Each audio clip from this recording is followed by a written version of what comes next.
ठहरो। क्या आप चीजें भूल जाते हैं? मैं आपके दिमाग को तेज और याददाश्त को मजबूत करता हूँ। सुनो, क्या आप कमजोरी महसूस करते हैं? मेरा फौलाद आपके पट्टों को चट्टान जैसी ताकत देता है। क्या आपका खून सुस्त है? मैं आपकी शरियानों को साफ रखकर दिल को जवान बनाता हूँ। रुक जाओ, क्या आपको धुंधला नजर आता है? मैं आपकी बेनाई को तेज और आँखों को रोशन करती हूँ। पेट की जलन से परेशान हो? मैं आपके निजामे हज्म को साफ और ठंडा रखता हूँ। सुनो, सांस लेने में दुश्वारी है?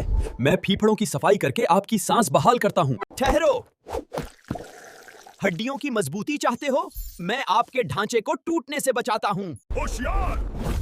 क्या आप बार बार बीमार होते हैं? मैं आपकी कुव्वते मुदाफियत को नाकाबिले तस्खीर बनाता हूँ। देखो, क्या आपको चमकदार जिल्द चाहिए? मैं आपको अंदर से हाइड्रेट करके तरोताजा रखता हूँ। क्या आपने सोचा है, गिरते बालों का हल मुझ में है। मैं बालों को जड़ों से घड़ा और मजबूत बनाता हूँ। ठहरो, क्या आप थकन महसूस कर रहे हैं? मैं आपको फौरी तवानाई देकर एक्टिव बनाता हूँ। वे, कहाँ जा रहे हो? अगर इन मालूमात से फायदा हुआ है तो चैनल सब्सक्राइब लाजमी कर देना।